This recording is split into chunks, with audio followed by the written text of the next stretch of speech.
성부와 성자와 성령의 이름으로 아멘. 예수님과 어머니 하나 되신 성심을 통해 아버지 신성하신 피앗의 나라에서 이 기도를 봉헌드립니다.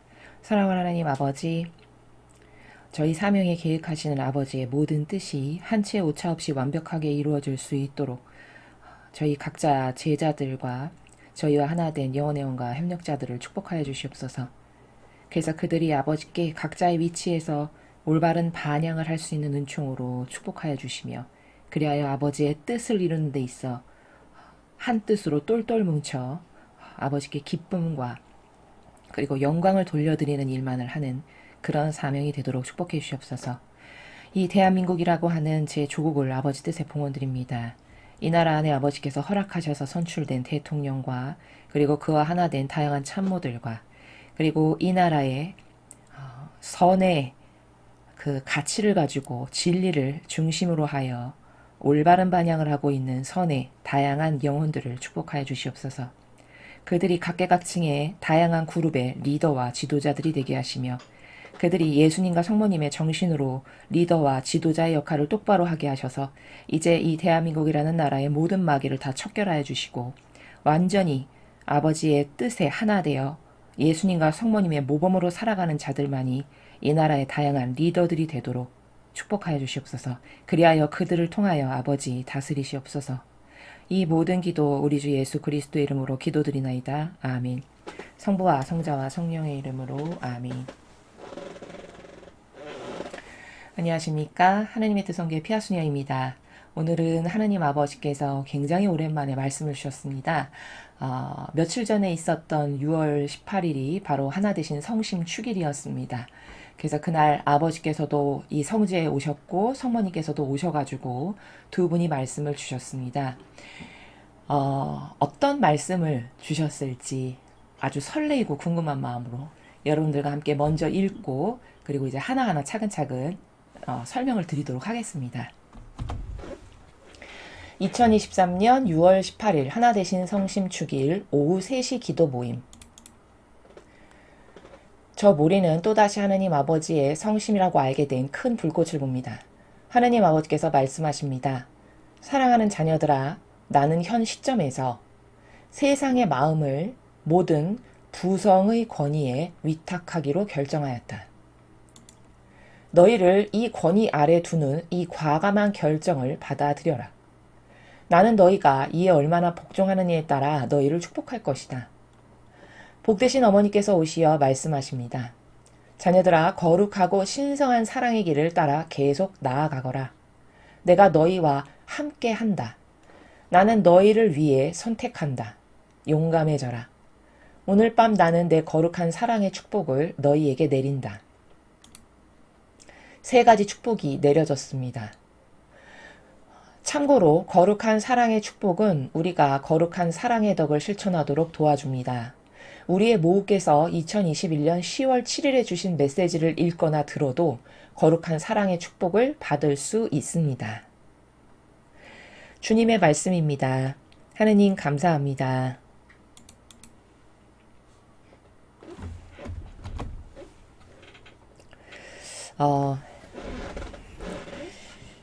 그 아버지가 주시는 메시지는 이제 모든 메시지가 다 물론 중요한데요.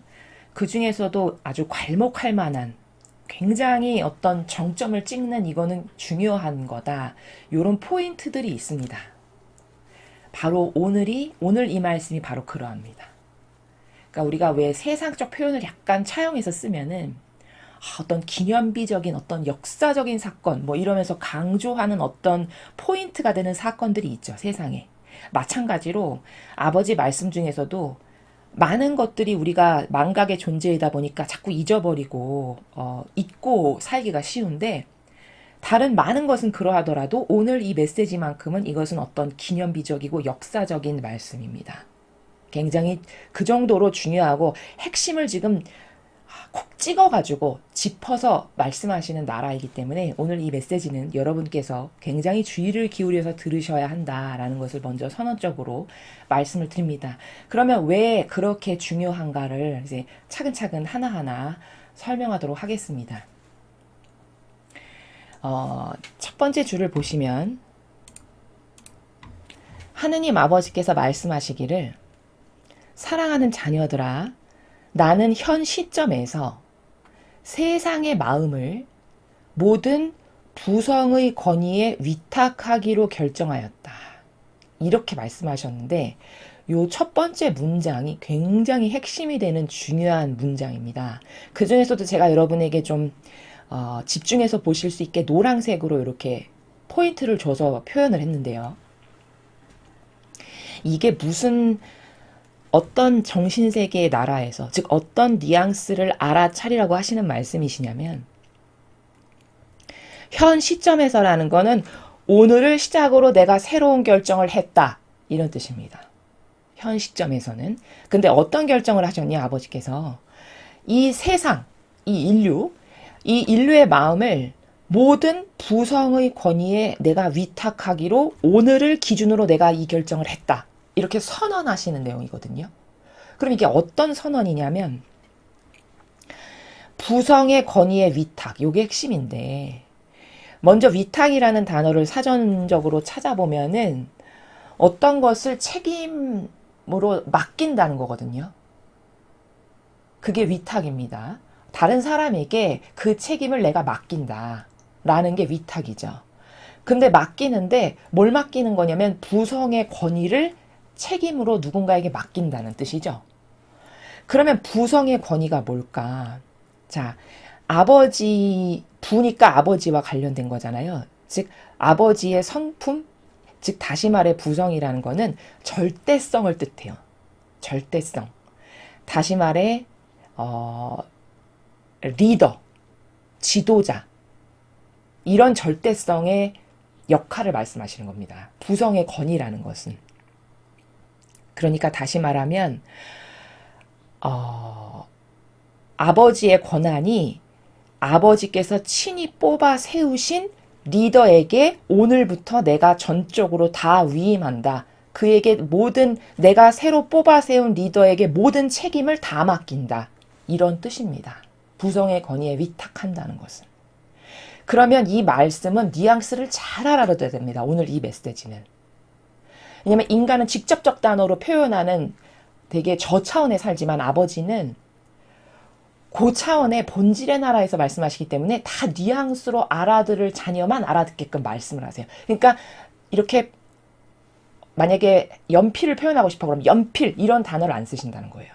그러나 깨어있고 진리에 근거한 사고방식을 하는 사람은 연필을 두고 말씀하시는구나, 이렇게 알아들을 수 있는 그런 나라에서 말씀하십니다. 예수님도 마찬가지고 성모님도 마찬가지세요. 그럼 이 뉘앙스를 가지고 우리가 알아야 될 건 뭐냐면 누군가를 뽑으셨다는 말씀이구나.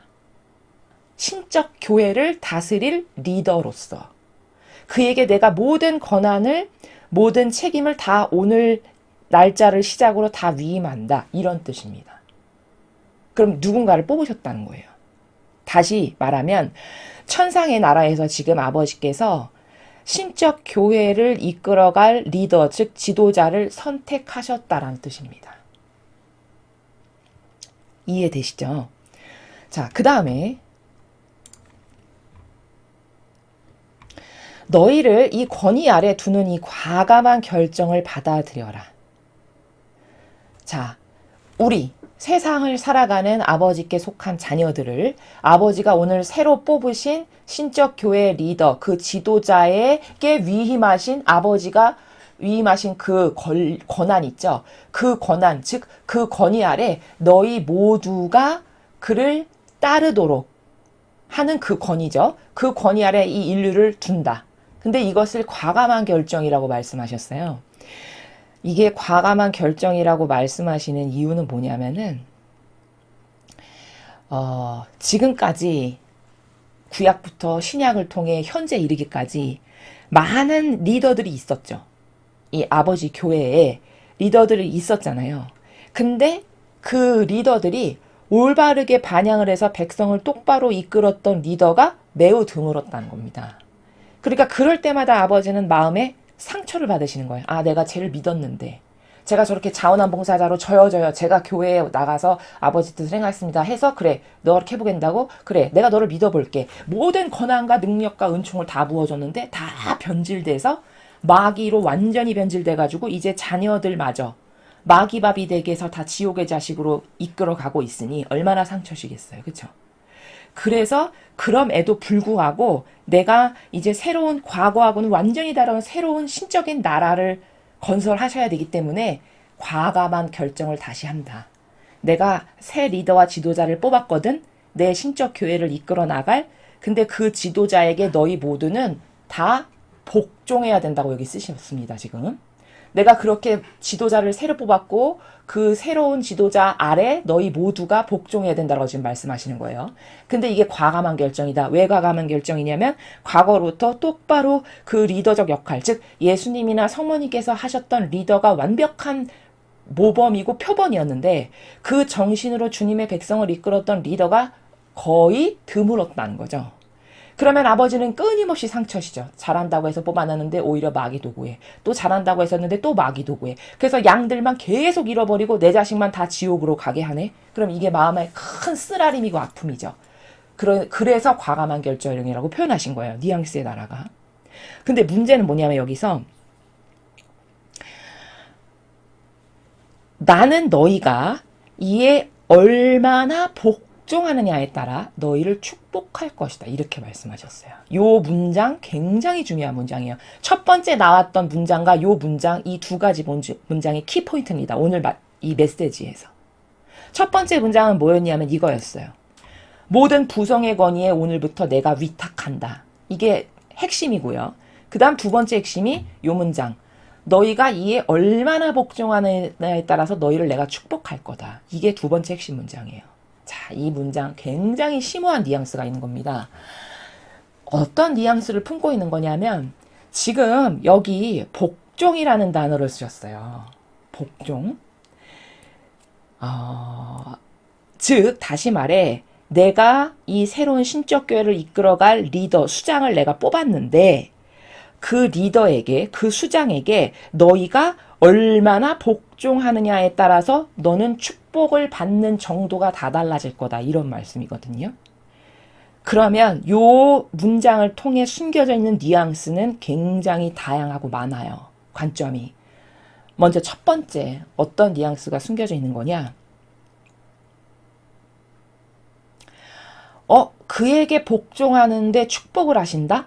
그러면 그 리더에게 복종하는데 축복한다는 건 뭐예요? 그 리더가 아버지하고 완전히 하나 되어 있기 때문에 그에게 복종하면 곧 아버지에게 복종한 거다라고 여기신다는 말씀이에요. 그러니까 축복을 하신다는 겁니다. 이거 잘 이해하셔야 됩니다. 이거 자칫 잘못 해석하면 또 어떤 인간에게 복종하라는 말인가? 또 이렇게 알아들을 수 있어요. 마귀적 사고방식은. 이건 그런 뜻 아닙니다. 예를 들어 이런 거죠. 2000년 전에 예수님께서 지상에 오셨습니다. 이스라엘에.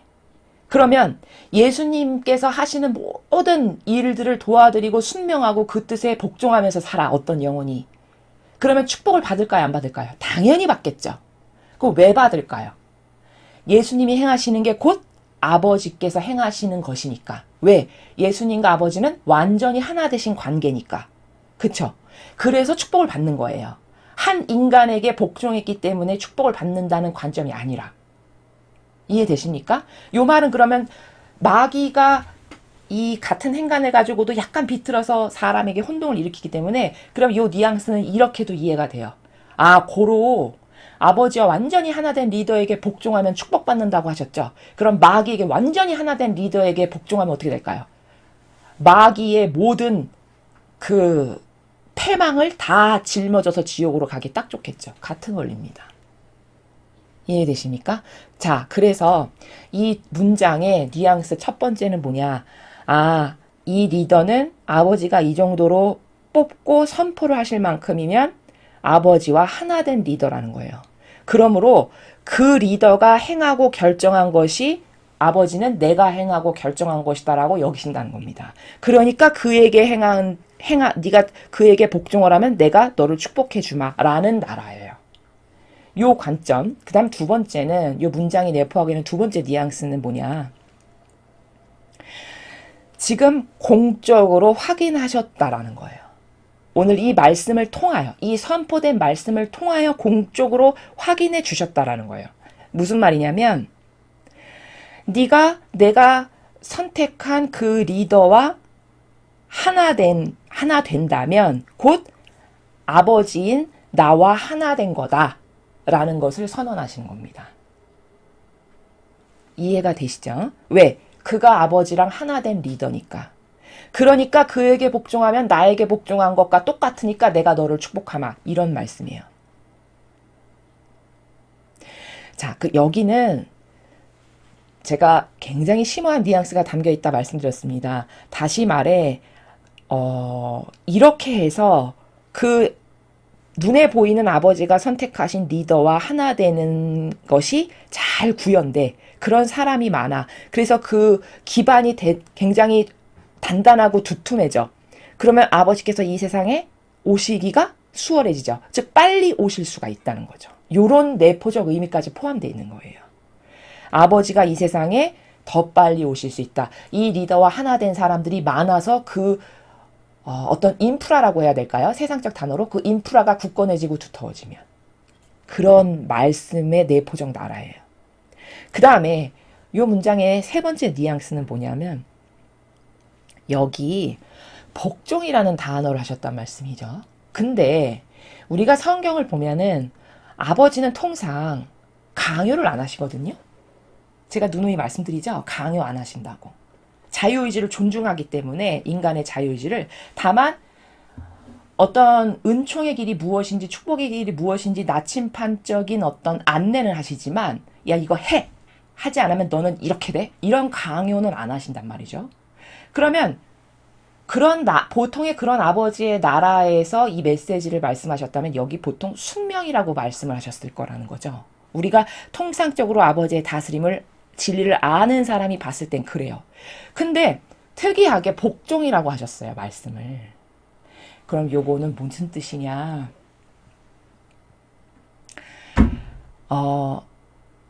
이 복종에서부터 복종보다 더 양질의 나라는 자기가 저 사람이 하느님과 하나 된 리더인가를 올바르게 깨닫고 발견하여 자발적 자유의지 가운데 순종하는 게 복종보다 더 양질이겠죠. 그렇죠?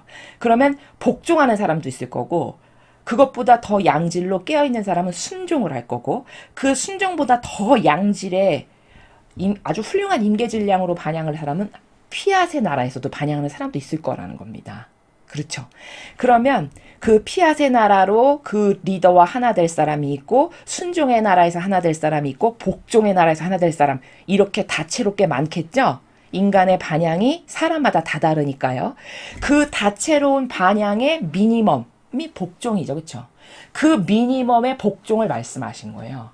미니멈을 정해줌으로써 이 미니멈이 여긴데 여기서부터 이런 다양한 차원은 네가 알아서 네 자유의지가 반영할 일이다. 그 나라에서 말씀하시기 때문에 복종이라고 말씀하신 거예요. 이해가 되셨죠? 그러면 이 말씀은 복종부터 순종을 거쳐서 피앗의 나라에까지 반영하느냐에 따라 어떻게 반영하느냐에 따라서 하늘나라에 갈 위치를 결정하시겠다는 뜻입니다. 이해되십니까? 어떻게 이렇게 말씀하셨으면 이 말씀의 근거에서 그 각각의 영혼마다 반향의 질이나 순도나 어떤 의지나 갈망이나 기타 등등 검토할 수 있는 요소는 엄청 많거든요. 그 모든 것을 검토해서 너는 여기, 너는 여기, 너는 여기 예수님과 성모님이 살아가시는 나라에 이르기까지 이렇게 갈 나라를 내가 결정하마. 그런 의중을 가지고 말씀하시는 나라라는 겁니다. 그것의 가장 기초 하위 단계가 복종이니까 복종이라고 말씀하신 거예요. 이해가 잘 되셨죠? 자, 이런 거고 이 정도로 심오한 의미가 많이 담겨 있는 그러한 내용이고 지금 이 전반부 아버지가 말씀하시는 건 여기서 끝이고 이제 그 다음 단락은 성모님이 말씀하시는 나라인데 일단 여기까지 끊어서 요약 정리를 좀 하면 지금 아버지는 무슨 말씀하시고 싶으신 거냐면 신적인 나라, 신적인 교회의 리더를 오늘 세우신 거예요. 이 순간 이후부터 아버지 신적 교회 리더는 아버지가 그 천상에서 결정하신 리더가 있어요. 이제 단지 누군지 모를 뿐인 거죠. 그렇죠? 그런데 누군지 모른다는 것도 정확한 말은 아니에요. 왜냐? 진리를 알고 깨어있는 사람은 그 리더가 누군지 다 알 수 있으니까요. 이해되시죠?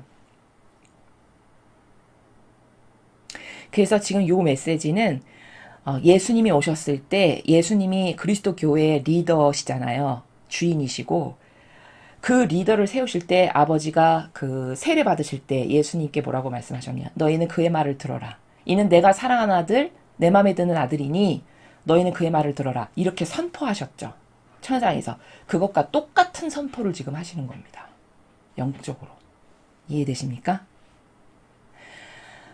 이러한 나라입니다. 그러면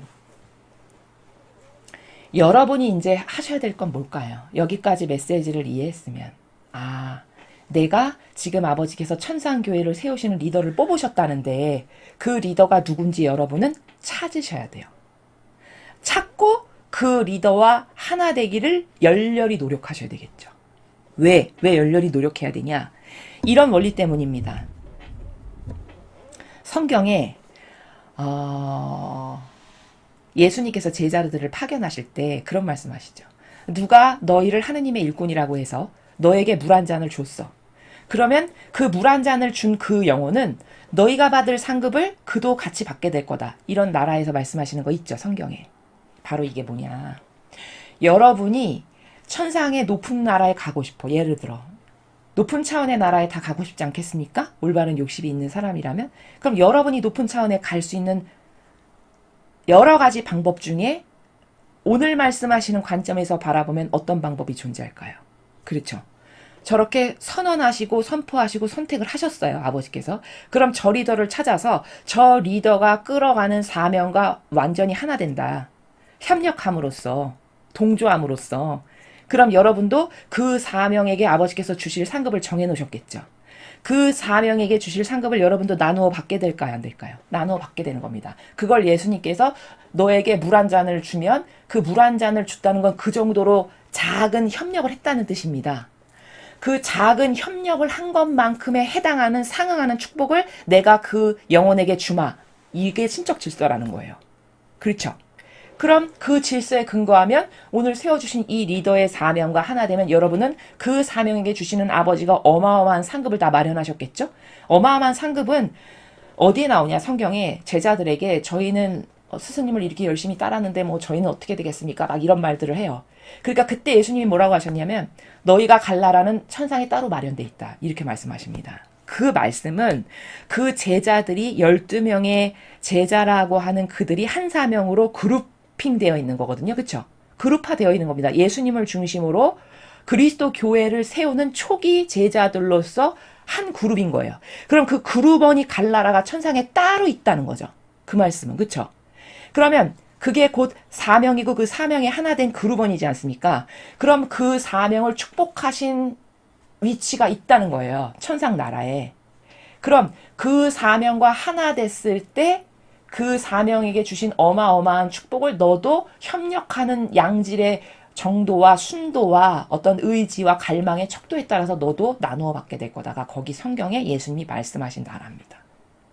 그렇죠. 똑같은 원리라면 여러분이 천상의 높은 나라에 가고 싶다면 오늘 이렇게 아버지께 선택하셨다고 하셨으니 그 신적 교회 리더를 그 리더와 하나 되면 여러분이 그 사명에게 주실 것을 나누어 받게 된다는 건 너무나 당연한 이치입니다. 그렇죠. 자, 그럼 이것을 똑같은 원리를 마귀적 관점으로 보면 고로 아버지의 뜻에 반하는 것만을 하고 성경에 나와 있지 않은 것을 전하고 적그리스도요 거짓 예언자로서 살아. 근데 그와 혹은 그 사명에 열렬히 하나 되고 동조하고 협력했어. 그러면 똑같은 원리에 근거하여 그게 마귀로 변질됐으니까 마귀에겐 당연히 벌이 내릴 수밖에 없죠. 유황불에 집어 던져진다라고 나옵니다. 계시록에. 영원히 꺼지지 않게 불태워 죽는다는 것도 여러분 보셨죠? 그러면 그런 징벌을 나누어 받아야 될까요? 안 받아야 될까요? 당연히 나누어 받아야죠. 하나 된다는 건 이래서 무서운 겁니다. 이해되셨죠? 그러면 여러분 한번 생각해 보세요. 오늘 여기 지금 아버지께서 이렇게 신적인 교회에 리더를 나는 뽑았다. 그리고 그에게 내 모든 권한을 다 위탁한다. 내 절대성의 모든 권리를 그 결정권자에게 나는 다 맡긴다. 이 정도로 선택하셨습니다. 그럼 이 리더가 여러분 과연 누구일까요? 여러분은 이렇게 오늘 아버지께서 새로 세우신 신적인 교회 리더가 거짓 교회의 교황이나 주교나 추기경이나 사제라고 생각하십니까? 과연 곰곰이 생각해 볼 일입니다. 그리고 지금 이 말씀에 근거하면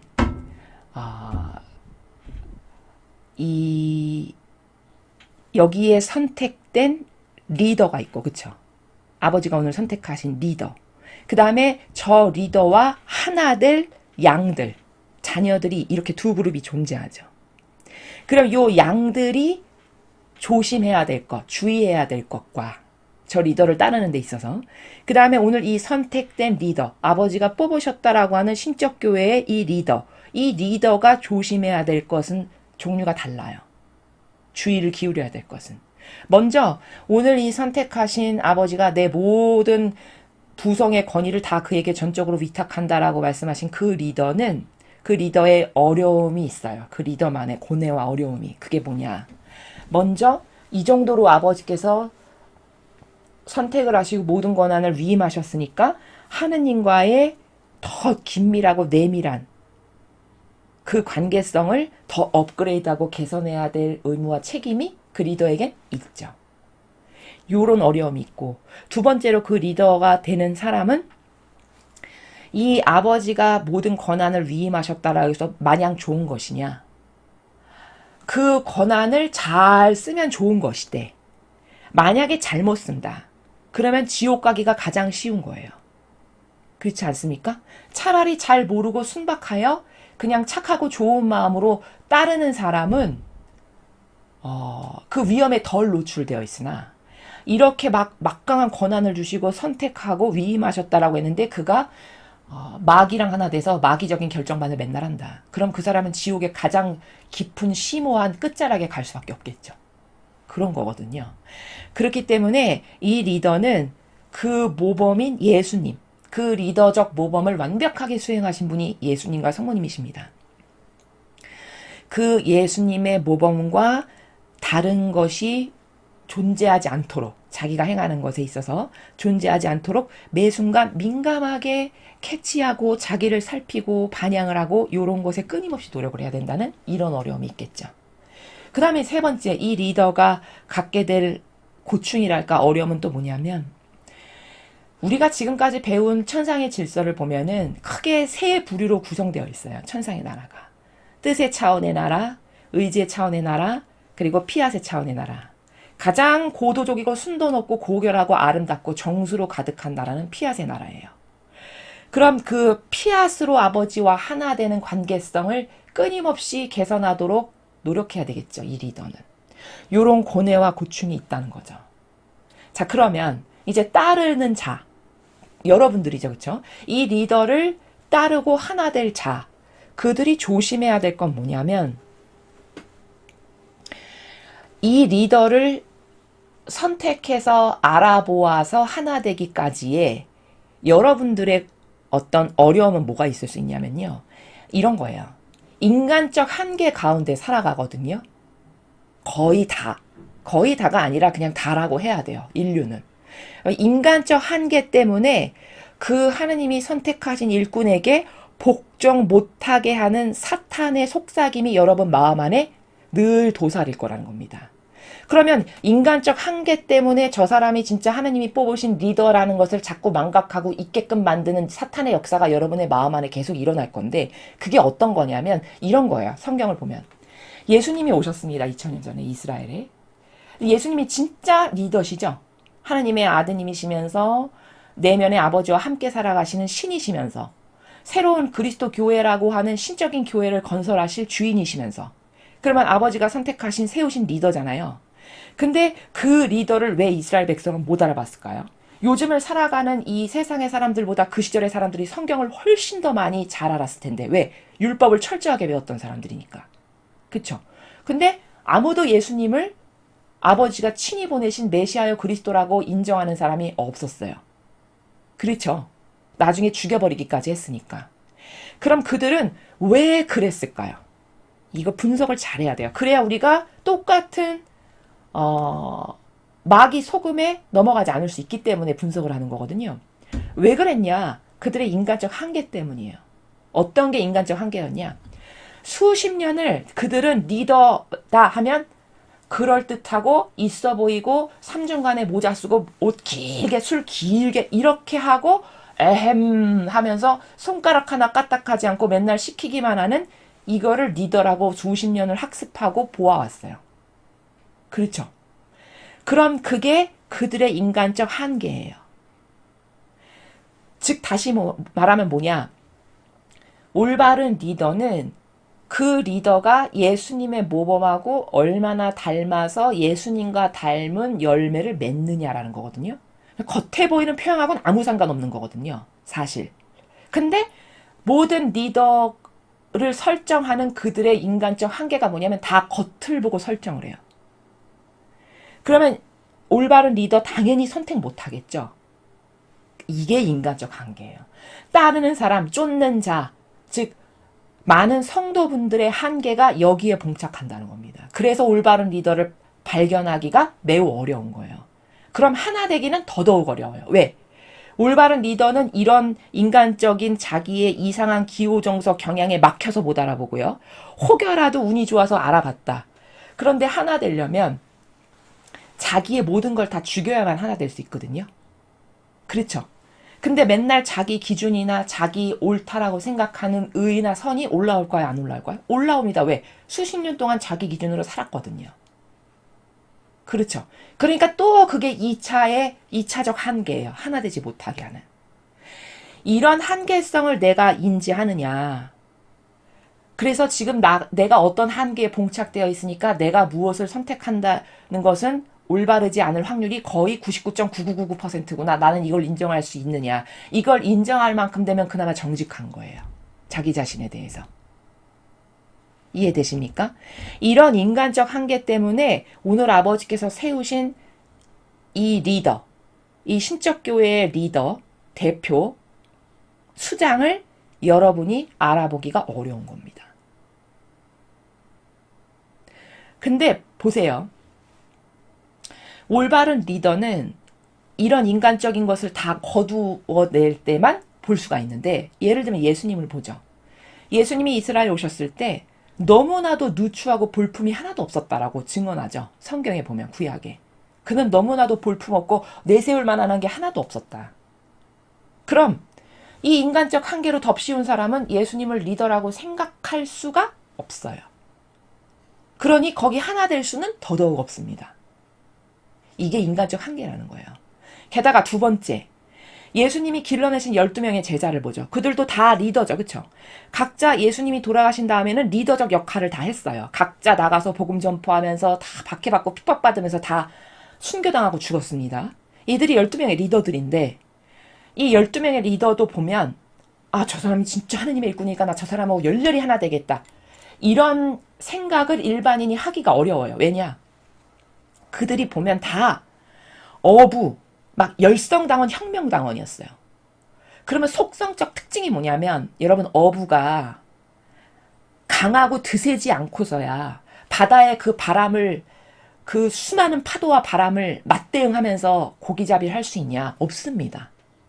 지금처럼 이렇게 어떤 선박 시스템이 잘 돼 있는 환경도 아니고 그저 그 작은 배 하나로 온갖 바다에 풍랑하고 맞부딪혀서 싸워서 수확을 해야 되는 그런 업종이잖아요. 어부가. 그럼 얼마나 강하고 얼마나 세야 되겠어요. 소위. 그렇죠. 그럼 투박하겠죠. 사람이. 겉으로 봤을 때. 강하고 억세고 드세고 투박할 수밖에 없어요. 근데 그가 진짜 리더였어요. 그렇죠. 그러면 이스라엘 수많은 사람이 그들이 진짜 리더라고 인정할 수 있는 가능성은 없어요. 지금까지의 그들의 인간적 한계가 다 덮어 씌워서. 그렇지 않습니까? 오늘날도 마찬가지라는 겁니다. 또 열성당원, 혁명당원이 예수님이 길러내신 제자들의 또 다른 부류였어요. 여러분 열성당원, 혁명당원이 뭐하는 사람들인 줄 아십니까? 우리나라의 사정에 빗대서 말하면요. 나가서 독립운동하는 사람들이에요. 일본과 열렬히 싸우고 나라를 침략한 그 오랑캐들과 열렬히 싸워서 목숨을 내걸고 싸워서 나라를 지키는 이런 사람들입니다. 지금으로 치면. 그게 열성당원 혁명당원이에요. 그럼 추상을 이렇게 해보세요. 그들이 얼마나 드세고 세고 강했을까. 그렇죠. 뭐 목소리 큰 건 그래서 천둥의 아들들이라는 말씀도 하시잖아요. 목소리 큰 거는 유도 아니고 겉으로 아주 강하고 드세고 억센 게 다 드러났겠죠. 그들의 성품을 그리고 그들의 어떤 행했던 여태까지의 직업을 봤을 때. 그러면 모든 사람이 가까이 다가가기엔 너무 좀 거부감이 들고 너무 드세, 강해, 세, 투박해 라고 생각할 수밖에 없는 다 이런 사람들이 12명의 제자였습니다. 이해되십니까?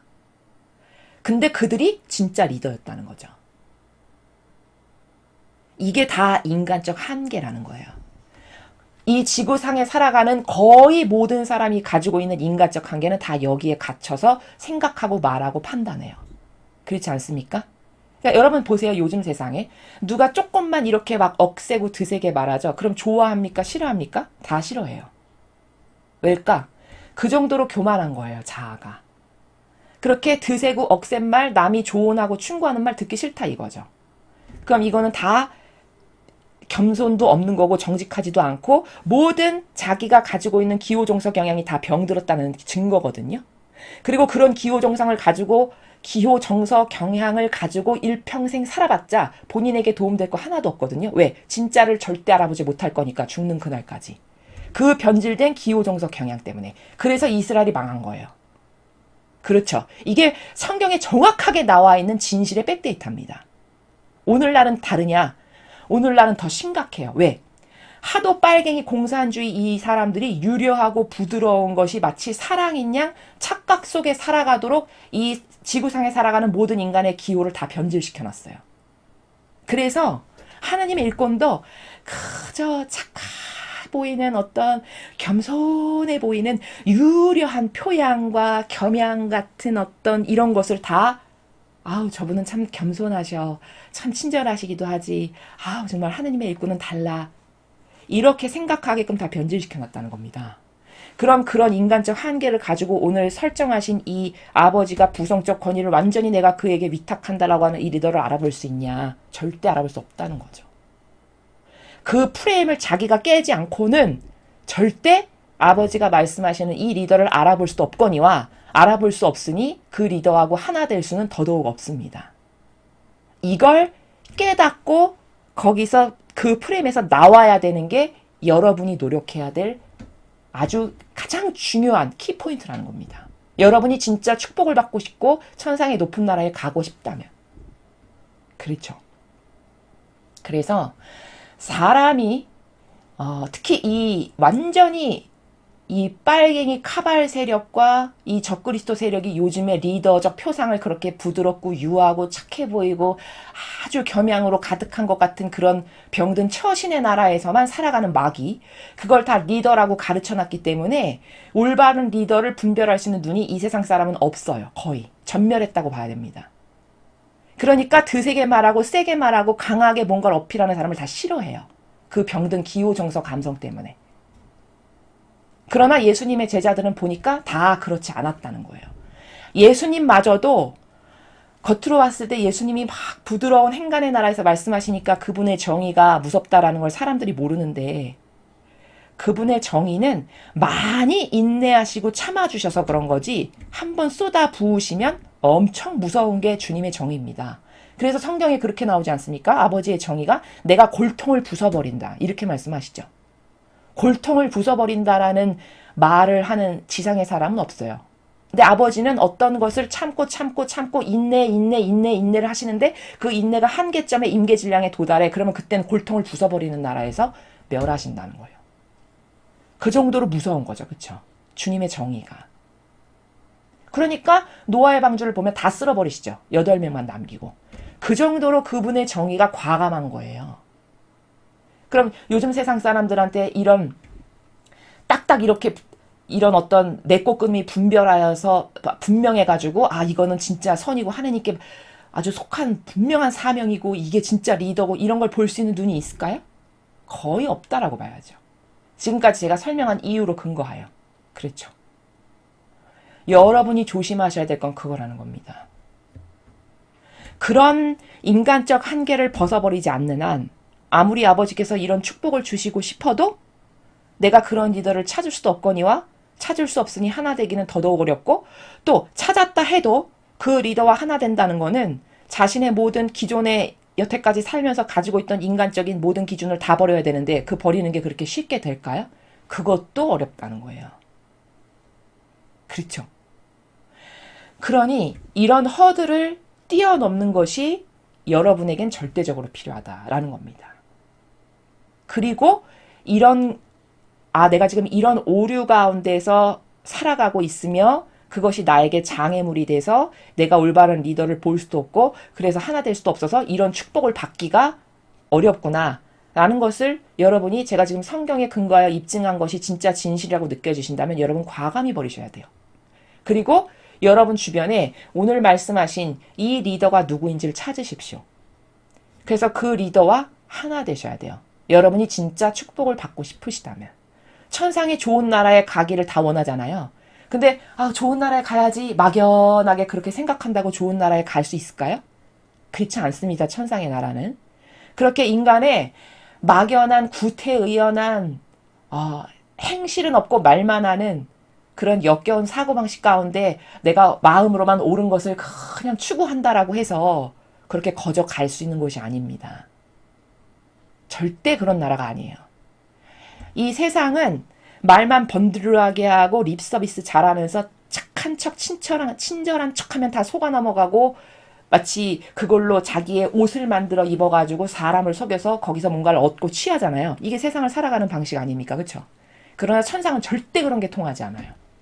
다 진실과 사실이 낱낱이 밝혀지고 가려지는 게 전혀 없는 그런 나라기 때문에 다 행위로, 증거로, 열매로 입증이 돼야 되는 것이지, 그러면 그 행위와 증거와 열매가 있으려면 거기에 수많은 고통과 희생이 따를 수밖에 없는 거거든요. 그럼 그 희생과 고통을 불구하고 뛰어넘고 이런 것을 수십 번, 수백 번 반복해서 가야 될 나라가 그 나라인데, 과연 그런 용단성이 있나? 내가 그렇게 하고도 그 나라를 갈 만큼 고통과 희생을 사랑할 건가? 이런 따져봐야 될 것이 굉장히 많다는 거죠. 자기 자신의 자아가 얼마나 역겨운 것인지를 깨닫는 것은 이런 백데이터와 이런 사실적 논고의 근거에서만 가능한 것이지, 그냥 막연하게 탁상공론하는 나라에서 가만히 앉아서 뭔가를 한다고 해서 절대 이루어지는 일이 아니라는 겁니다. 그래서 12명의 제자를 보면 다 행위로 행하죠. 다 가서 막 복음 전하고 그랬는데 막 박해받고 매질 당하고 그래서 결국 다 순교당해서 죽죠. 이게 다 그들의 행위가 맺은 열매입니다. 그렇지 않습니까? 이런 사실적인 게 있을 때 저게 진짜구나 이렇게 안다는 거예요. 그럼 여러분 주변에 수많은 여러분이 지금까지 봐왔던 거짓교회 리더들에게 그런 행위적 열매의 결과치가 있나 잘 살펴보십시오. 이것이 지금 여러분에게 제가 오늘 아버지께서 이건 지금 획기적인 아주 역사적으로 한 획을 그을 만큼 중요한 말씀을 주시는 건데, 여러분이 당사자로서 이런 리더를 찾아야 하고, 첫째는 찾아서 그 리더와 하나 되면 그 리더에게 주신 사명이 받을 상급을 여러분도 같이 받게 되는 건데, 즉 다시 말해 그 리더의 집단, 그 리더적 사명이 갈 나라를 여러분도 같이 가게 되는 거거든요. 협력했다라는 그 이유 때문에, 하나 되었다는 그 이유 때문에. 아니 생각해 보십시오. 그깟 물 한 잔을 나누어 줘도 받을 상급이 있다는데 그렇지 않습니까? 세상적으로 말하면 그깟 물 한 잔이에요. 거기서 말씀하시는 그 뉘앙스는 뭐냐면, 그렇게 작은 협력 하나까지도 아버지는 간과하지 않으신다라는 뉘앙스거든요. 그 복음의 말씀의 내용이.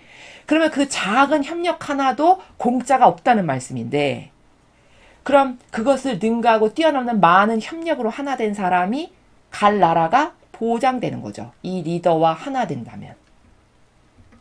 그렇지 않습니까? 제가 지금 엄청 많은 것을 여러분에게 지금 오늘 힌트로 말씀을 드리는 겁니다. 아버지가 이렇게 오픈해서 말씀하셨기 때문에. 그래서 이런 것이 따르는 사람, 쫓는 사람, 즉 성도들에겐 이런 한계성을 깨닫고 발견하여 그것을 초월하고 뛰어넘는 게 굉장히 중요하다라는 것이고요. 어, 그래서 그런 인간적 한계 때문에 그 일꾼에게 복종 못하게 하는 사탄의 속삭임이 제가 지금 여러분에게 입증하신 기호, 정서, 경향이 병들면 그 사탄의 속삭임이 여기 마음 안에서 맨날 자기 기준으로 그 이스라엘 백성처럼 저건 리더가 아닌 것 같고 저건 가짜인 것 같고 이런 게 여러분을 매일 꼬드길 거라는 겁니다. 그런데 대다수의 사람은 거기 넘어갈 수밖에 없다는 거죠. 제가 지금 성경에 근거하여 입증한 기준이 없으니까요. 그렇죠? 자, 이런 걸 주의해서 여러분이 결정하셔야 된다는 말씀을 드립니다. 그 다음에 이제 챕터가 완전히 넘어가서 이제 어머니께서 이날 같이 오셨는데 같이 동반해서 오신 어머니께서 말씀을 하신 내용입니다. 자녀들아, 거룩하고 신성한 사랑의 길을 따라 계속 나아가거라. 자, 이게 어떤 행간이냐면 지금 전반부의 아버지께서 나는 오늘 내 부성적 권위를 내가 선택한 리더에게 완전히 위탁했다. 근데 내가 선택한 그 리더에게 네가 얼마나 복종하느냐에 따라 너의 축복이 결정된다. 이런 말씀하신 거잖아요. 근데 어머니는 지금 요거 요 몇 줄 안 되죠. 요 몇 줄 안 되는 말씀에서 그 강조하고 싶으신 행간의 나라가 뭐냐면 이 아버지의 말씀을 뒷받침해 주시는 역할이에요. 이 말씀을 더 자녀들이 더 잘 알아듣고 오늘 아버지께서 주시겠다라고 하는 축복을 자녀들이 잘 받을 수 있게끔 더 이끌어주는 동기부여를 하시는 그런 나라에서 지금 말씀하십니다. 어머니 행간의 나라가. 잘 보시면요. 거룩하고 신성한 사랑의 길을 따라 계속 나아가라. 자, 이게 무슨 말이냐면 거룩하고 신성한 사랑. 즉 다시 말해 거룩한 사랑이라는 건 하느님께서 가지고 계신 사랑인데 그 아버지와 네가 하나 돼. 그러면 그 아버지가 가지고 계신 거룩하고 신성한 사랑을 너도 구현할 수 있게 된다. 아버지랑 하나 됨으로써. 그런 말씀이에요. 그렇죠. 그러니까 오늘 전반부에 아버지께서 이런 리더를 세우셨고 네가 그런 리더에게 복종하게 되면 너에게 축복을 주시겠다라고 했잖니. 그 아버지 말씀에 네가 하나 되렴. 그럼 즉 그래서 하나 되면 하나 됐으니까 아버지께서 원하시는 것을 하겠죠. 그런 자녀는.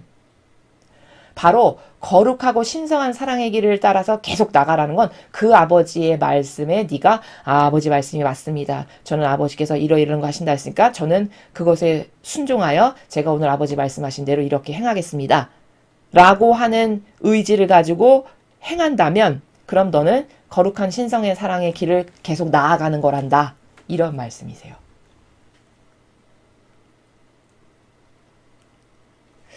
내가 너희와 함께 한다. 자, 내가 내 자녀들인 너희와 함께 한단다. 격려하시는 거죠. 그렇죠? 나는 너희를 위해 선택한다. 너희를 위해 선택한다는 거는 지금 어머니께서 모성적 마음이 나의 모든 선택은 있지 않니? 얘들아, 너희들을 위한 것이란다. 이런 말씀이세요. 우리가 세상의 어머니도 뭔가를 선택을 하고 결정하실 때 보면은 자녀들을 위해서 선택하고 결정하시죠. 그렇죠. 훌륭한 어머니일 수도 그리고 사랑이 많은 분일수록 자기를 위해서 뭘 선택하진 않아요. 특히 부모된 입장에선 그렇죠. 그렇죠. 이게 사랑을 아는 사람이 그러한 거거든요. 그렇죠. 마찬가지로 세상의 부모도 그렇다면 성모님은 진정한 어머니시죠. 우리의 진짜 어머니. 그 어머니는 어떠실까요? 다 내 영혼이 좋아지고 내 영혼이 본질적으로 유익한 것만 선택하시겠죠. 세상의 엄마도 그럴진데. 그런 말씀이에요. 나는 너희를 위해 선택한다가 그 행간의 나라예요. 내가 선택하는 모든 것은 있자니 다 너를 위한 것이란다. 이런 말씀이십니다. 용감해져라. 자, 갑자기 용감해져라. 이건 무슨 뜬금없는 말씀이신가 이렇게 생각할 수 있어요. 자, 이거는 어떤 행간이냐면 지금 용감해져라는 건 뭐냐면 위에 아버지께서 말씀하시기를 내가 내 부성적 권위를 누군가에게 지금 내 리더를 뽑아가지고 그 리더에게 다 위임했단다. 위탁했단다. 그러니까 네가 그 리더를 찾아서 그 리더에게 어떻게 복종하느냐에 따라 내가 너를 축복을 할 거다. 이렇게 말씀하셨잖아요. 그런데 이 말씀을 주셨으면 당장 내가 그런 신적인 교회를 건설해서 그걸 주도적으로 이끌어 나갈 리더를 찾아야 되겠다. 찾으려는 노력을 하고 그리고 그 리더와 하나 되려는 어떤 행동이 나가야 되고 이런 게 뒷받침돼야 되겠죠. 이 말씀을 똑바로 이해했다면. 근데 대다수의 사람은 이 말씀 드렸어도 그냥 가만히 있을 거예요. 별로 별다른 큰 노력을 어떤 행동으로 옮기는 걸 하지 않을 거라는 거예요. 왜냐? 여태까지 구태의연하게 자기가 가지고 있는 살아가는 나라가 있거든요, 사람은. 근데 그 나라가 눈에 보이지 않는 아주 얇은 막과 같은 건데 그 막 뚫기가 그렇게 어려워요. 무슨 말이냐면 비닐하우스 보면은 어떤 식물이요. 이렇게 비닐하우스가 있는데 키가 여기까지 자랐어요. 근데 여기를 이제 뚫기 직전까지 닿았어요. 그럼 이 식물의 특성상 이거를 뚫고 나가지 못하고요. 많은 식물은요. 여기 닿았잖아요. 비닐하우스 천장에. 그럼 이렇게 굽어져서 자랍니다. 여러분 그런 거 보셨나요? 그렇죠. 이 막에 영향을 받아서 이거를 뚫고 용감하고 과감하게 나가야 되는데 뚫고 나가기보다는 이 막에 이렇게 굽어져서 휘어서 자란다는 거예요. 식물 기를 때 보면 그런 거 볼 수 있거든요. 인간의 기호정서 경향이라는 게 딱 그래요. 어떤 이런 것을 들었으면 이것을 어떤 실행력이 있어가지고 당장 실천해야 되겠다 해서 뭔가를 이렇게 액션으로 나가야 되는데 많은 사람은 들었어도 그렇지 않을 거라는 걸 어머니가 아시는 거예요. 그냥 또 오늘도 듣고 넘기고 또 오늘도 듣고 넘기고 이런 걸 할 걸 분명하다라는 걸 어머니는 아시죠. 왜? 다 보시니까. 인간적 한계가 뭔지를 아시니까. 그러니까 너 행동을 주저주저 하거나 또 구태의연한 네 기호정서에 갇혀서 마치 식물이 이렇게 비닐하우스에 휘어서 자라는 것처럼 그렇게 하지 말고 어떤 행동을 해라. 결단력을 내려라. 어떤 행위가 나오게 해라. 그 나라에서 말씀하시는 게 용감해져라 라는 거예요. 이해되시죠? 그래서 용감해져라 라고 말씀하시는 겁니다. 오늘 밤 나는 내 거룩한 사랑의 축복을 너희에게 내린다. 마지막은 이제 여기 온 자녀들 그리고 이때 잠 안 자고 시간 맞춰서 아버지 오실 때 맞춰서 기도했던 집에서 기도했던 자녀들 이들에게 거룩한 사랑의 축복을 주신다라는 축복 메시지입니다. 마지막 줄은. 근데 여기 내 거룩한 사랑의 축복을 주신다는 요 거룩한 사랑의 축복은 뭐냐면 성모님이 하느님 아버지와 하나 되셨죠. 완전히 하나 되신 분이죠. 그래서 완덕의 어머니예요. 완벽하게 하나 됐다는 거거든요. 완덕이라는 건. 그 완벽하신 아버지와 완전히 하나 되신 게 완덕이에요. 즉 그 완덕의 어머니이신 모범이신 우리의 어머니께서 그 아버지랑 하나 되신 것처럼 너도 내가 나처럼 아버지와 하나 될 수 있는 축복을 너에게 주마. 그게 거룩한 사랑의 축복입니다. 내가 그 거룩한 사랑의 축복을 너희에게 오늘 내린다 이 말씀입니다. 이해가 되셨죠? 그래서 지금 요 성모님의 말씀은 여기 요 마지막 요 두 단락이 마지막 단락인데 몇 줄 안 되죠. 한 5줄? 요 단락에서 어머니께서 말씀하시는 이 뉘앙스의 나라는 아버지 말씀을 지금 뒷받침하시는 나라예요. 오늘 아버지가 이런 말씀하셨잖니? 네가 그것을 잘 행할 수 있도록 내가 너에게 그런 것을 실천할 수 있는 은총을 주마. 그리고 용감해지렴. 지금까지 네가 살아왔던 구태연한 너의 다양한 변질된 인간적 자아에 지배받지 말고 그걸 뚫고 나오렴 해서 용감해져라라고 말씀하셨고 내가 아버지랑 하나 된 것처럼 너도 잘 하나 될 수 있게 너를 축복하마. 요런 뒷받침하는 날에서 말씀하신다는 거죠. 그래서 아버지 말씀을 이렇게 들었으면 그것을 행할 수 있는 은총을 내가 너에게 준다라는 말씀이세요. 이해되셨습니까? 자, 여기까지가 주신 메시지인데 중요한 거 제가 여기 하나 더 있어서 좀 추가를 했습니다. 그리고 이제 3가지 축복을 아버지께서 주셨고요. 근데 앞에 어머니께서 이렇게 말씀하셨잖아요. 오늘 밤 나는 내 거룩한 사랑의 축복을 너에게 내린다. 근데 이 거룩한 사랑의 축복을 받고 싶어. 여기 지금 시간이 지났지만 그러면 요렇게 하라고까지 친절하게 말씀하셨어요. 그 어머니께서 주시겠다라고 하는 거룩한 사랑의 축복, 그것은 우리가 거룩한 사랑의 덕을 실천하도록 도와주는 축복인데 우리의 모우께서 2021년 10월 7일에 주신 메시지, 여러분 요 마라나타 그 홈페이지에 들어가시면 연도별로 다 볼 수 있게 해놨거든요. 21년 10월 7일에 주신 메시지를 읽거나 듣기만 해도 거룩한 사랑의 축복을 받을 수 있다고 말씀하십니다. 그러니까 여러분이 요 축복을 받고 싶으시잖아요. 이날 깨어서 기도하지 못했고 내가 축복을 더 많이 받고 싶은데 아쉽다 하시는 분들은 여기 웹사이트에 들어가셔서 21년 10월 7일에 주신 메시지를 읽으십시오. 여기 읽기만 해도 주신다라고 말씀하셨죠?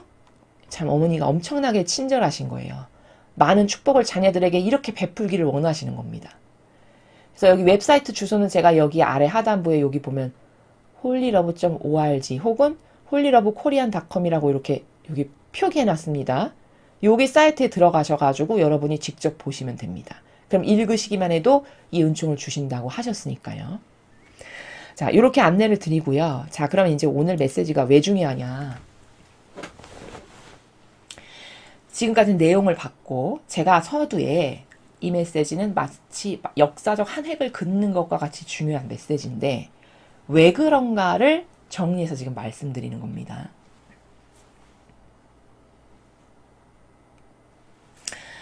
지금 아버지는 신적인 교회를 세워나가고 계세요. 사람 눈에 안 보이는 건 어찌 보면 당연해요. 왜냐하면 사람은 유물론적인 게 드러나야만 세워졌어 이렇게 말하는 나라에서 살아가니까요. 그러니까 사람 눈에 뭐 피아세 교회가 세워지고 뭐 신적 질서가 건설됐다는 게 뭐 어디가 건설된 거야? 내 눈엔 하나도 안 보이는데 이렇게 반영하는 게 어찌 보면 당연하다는 거예요. 그 한계 때문에. 그쵸? 근데 지금 아버지는요. 교회를 차근차근히 하나하나 다 건설해 나가고 계세요. 그 역사를 지금 발견할 수 있어요. 이 진리의 메시지를 올바르게 이해하는 사람은.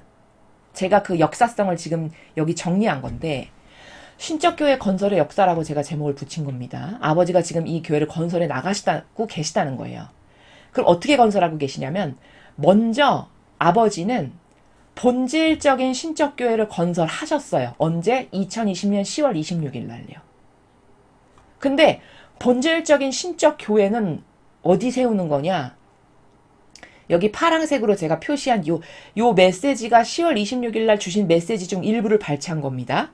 그 메시지 중에 파란색이 중요해서 제가 이렇게 표현한 건데 너희 마음을 진리의 피난처로 만들어라. 이것이 남은 교회를 세우는 첫 번째 단계다. 여기 첫 번째 단계가 힌트예요. 지금 첫 번째 단계를 이날 수립하신 거예요. 건설하신 거예요. 근데 첫 번째 단계가 뭐냐면 남은 신자들은 다른 모든 것과 마찬가지로 세상에 존재하기 전에 여기 말씀하시죠. 세상에 존재하기 전에. 이게 무슨 뜻이냐면 유물론적으로 뭐 보여지는 것 그거 이전에란 뜻이에요. 그거 전에 먼저 사람들 마음속에 존재해야 된다. 이게 신적 교회를 건설하신 날이에요. 그럼 이게 무슨 의미냐면 아버지가 세우시는 새천년 피학 교회는요. 이미 아버지 진리만을 따르고 믿고 행하고 실천하고 살아가는 즉 다시 말해 저 거짓 교회에 동조하고 협력하지 않고 거기를 완전히 떠나서 아버지의 진리의 이 말씀 이런 신적인 질서 성경에 근거한 진리 메시지 천상의 책 이런 데서 주시는 그 말씀에만 근거해서 신과 함께 살아가는 신앙생활을 해. 그 사람들 마음 안에 교회를 세우셨다는 거예요. 20년 10월 26일 날. 그게 본질적인 신적 교회를 건설하신 날이에요. 이게 역사적인 기념비와 같이 중요한 날이었습니다. 이전 메시지에서 제가 강의했습니다. 이해되시죠?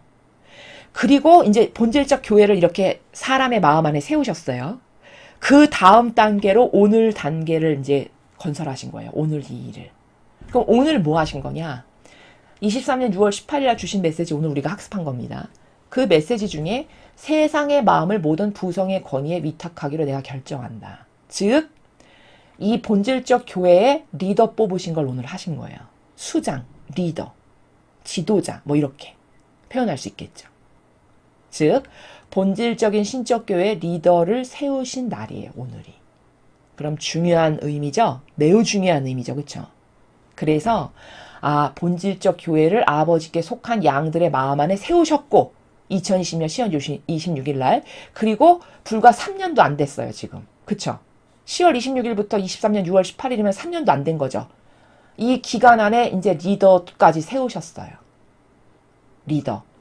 자, 그러면 지력이 있으면 그 다음에 뭘 하실까요? 이제 눈에 보이는 가시적 교회를 세우시겠죠. 점차 그런 방향으로 갈 거라는 걸 우리가 유추가 가능해요.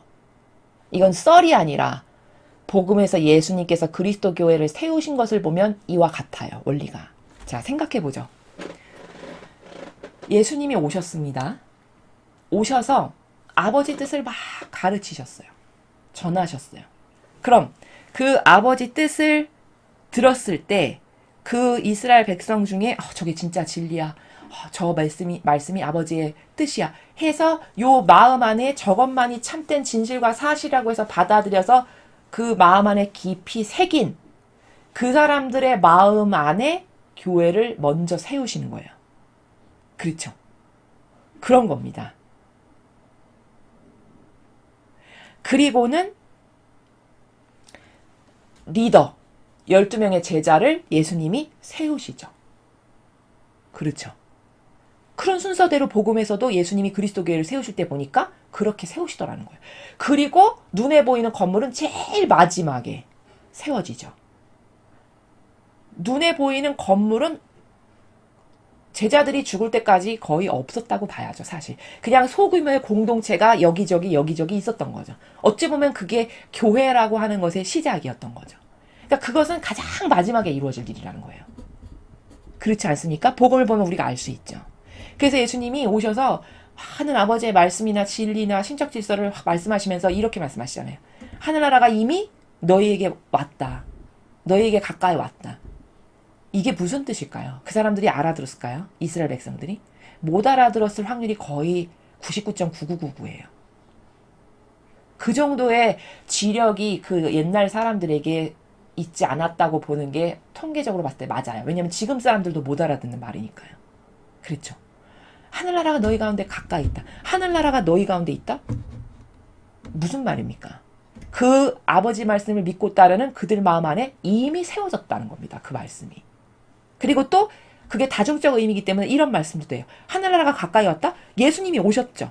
그럼 그분이 곧 하늘나라죠. 그러니까 하늘나라가 가까이 온 게 맞죠. 그렇죠. 지금 그 순서대로 아버지는 신적 교회를 이렇게 건설해 나가고 계시다는 거예요. 똑같습니다. 그 건설의 원리가. 그리고 이제 그 교회를 주도적으로 이끌어 나갈 리더들을 12명을 다 이렇게 뽑으시고, 그리고 이제 그들이 또 각기 전파되고 퍼져나가서 각각의 소규모 공동체를 이루면서 그 소규모 공동체가 즉 다시 말하면 교회죠. 그러면서 이제 그 세력을 뻗쳐나가게 하는 이런 식으로 그리스도 교회가 건설이 됐잖아요. 그렇죠. 지금도 그렇게 가고 있다는 거예요. 이게 성경에 근거하여 올바르게 분석하는 원리입니다. 근데 인간은 사고방식이 지극히 잘못돼가지고 다 인간적 한계에 갇혀 살다 보니까 이 꼴찌로 올 것을 가장 먼저 와야 될 것으로 생각하는 거예요. 그렇죠? 이 형상적인 건 가장 마지막에 이루어질 건데 이게 가장 먼저 이루어져야 한다라고 생각하거나 혹은 이것에만 근거해서 뭔가를 생각하고 분별하다 보니까 어디가 왔어? 어디? 교회가 어디? 에이, 아직은 아니야. 아직은 때가 아니야. 무엇에 근거하여 때가 아니라고 말씀하시나요? 어떤 분들은 그런 말씀하시더라고요. 아직은 거짓교회에 남아있어야 된다는 거예요. 아직은 때가 아니라는 거예요. 아직 거기 좋은 말씀이 많다는 거예요. 그래서 제가 반문을 하고 싶어요. 무엇에 근거하여 아직 때가 아니라고 말씀하시며 거기 좋은 말씀이 많다는 건 예수님의 정신과 가르침과 모범이 그게 좋은 말씀이거든요. 그럼 거기 어떤 모범이 존재하나 역으로 여쭤보고 싶어요. 그렇게 변질된 자기 기호정서 경향으로 아직은 뭐가 아니고 뭐 때가 아직은 도래하지 않았고 그런 장막을 다 걷어내야 여러분이 이런 말씀을 들었을 때 올바르게 반영할 수 있는데 과연 그런 장막을 과감하게 걷어낼 수 있는 사람이 몇이나 될까요? 여러분은 몇이나 된다고 생각하십니까? 극소수라고 보는 거죠. 극소수. 그렇죠. 극소수일 거라는 겁니다. 그래서 맨날 여기 소수의 나의 남은 자녀들아 이렇게 말씀하시는 거예요. 아버지께서. 그게 극소수라는 반증이고 입증입니다. 그 정도로 인간은 완고하고요. 그 정도로 자기 것을 대단한 보물이라도 되는 양 여겨요. 이게 인간적인 것의 마귀적 속성이에요.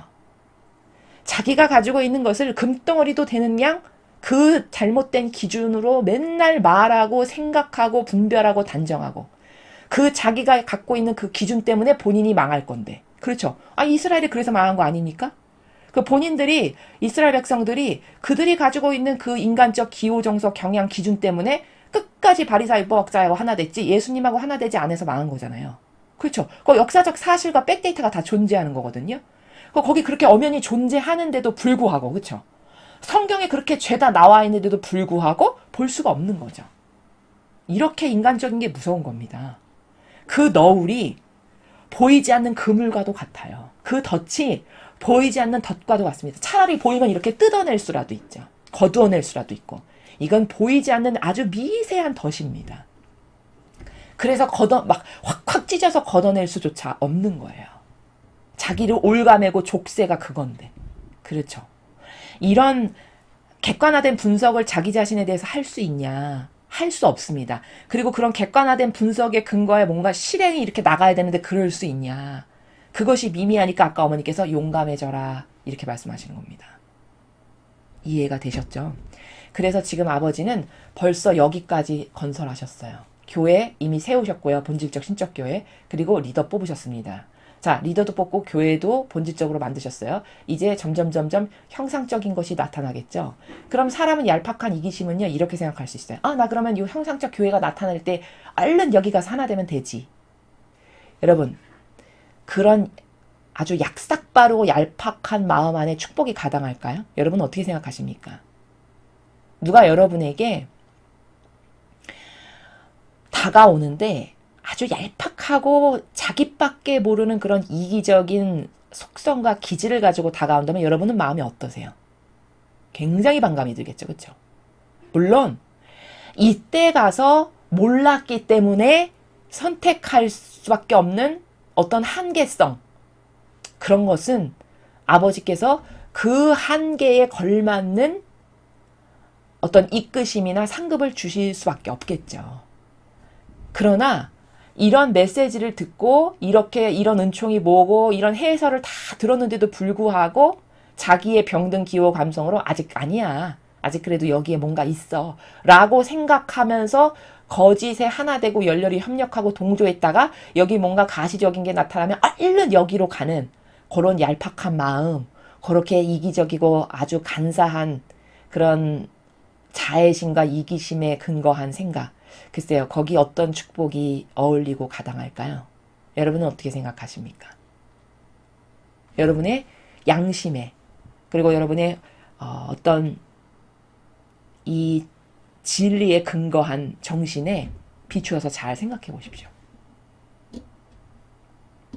그래서 지금 아버지는 이런 신적 교회를 건설해 나가고 계시다라는 것을 오늘 이 메시지를 통해서 지금 어떤 단계로 가고 있는가를 우리가 얼마든지 추론이 가능하다. 성경에 근거하여 이렇게 정리해 볼 수 있겠습니다.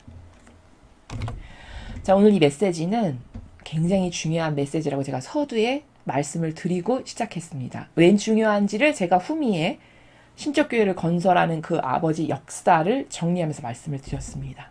지금 아버지 역사는 이렇게 빠르게 전개되어 가고 있습니다. 아무리 마귀가 날뛴다 한들 올 것은 옵니다. 진리는 반드시 이겨요. 어둠이 빛을 이길 수는 없습니다. 단지 많은 영혼이 낙엽처럼 우수수수 떨어져서, 즉 한겨울에 쌀이 눈 아시죠? 쌀이 눈. 쌀이 눈이 떨어지는 것처럼 지옥으로 갈 거라고 말씀하셨거든요. 그 쌀에게 눈이 얼마나 많이 떨어져요? 헤아릴 수 없잖아요. 그런 수준으로 지옥으로 다 떨어져 내릴 거라고 어디서 말씀하셨거든요. 이제 그런 것이 안타까운 거죠. 거기서 다만 몇이라도 더 구원을 해서 아버지 나라에 가까이 갈 수 있게끔 이끌고자 하는 것이 저희의 노력이고, 그렇게 하는 이유는 아버지가 그걸 원하시니까, 영혼의 패망을 절대 예수님이나 어머니께서 원하시지 않을 거라는 건 너무나도 자명하고 당연한 것이므로 저희가 이런 다양한 노력들을 하고 있는 것입니다. 이 말씀을 오늘 여러분 곰곰이 하루 종일 곰씹어서 되새기시면서 잘 생각해 보시고, 내가 지금 이런 은총의 메시지를 들었는데 어떻게 달라져야 되는지, 그런 과감하고 과단성 있는 결단력이 지금 남은 자녀들에게 필요하다라는 것을 다시 한번 깊이 깨닫고 마음에 새기셨으면 좋겠습니다. 이상으로 2023년 6월 18일 하나되신 성심 축일 오후 3시 기도 모임 메시지 해설을 마치겠습니다. 감사합니다.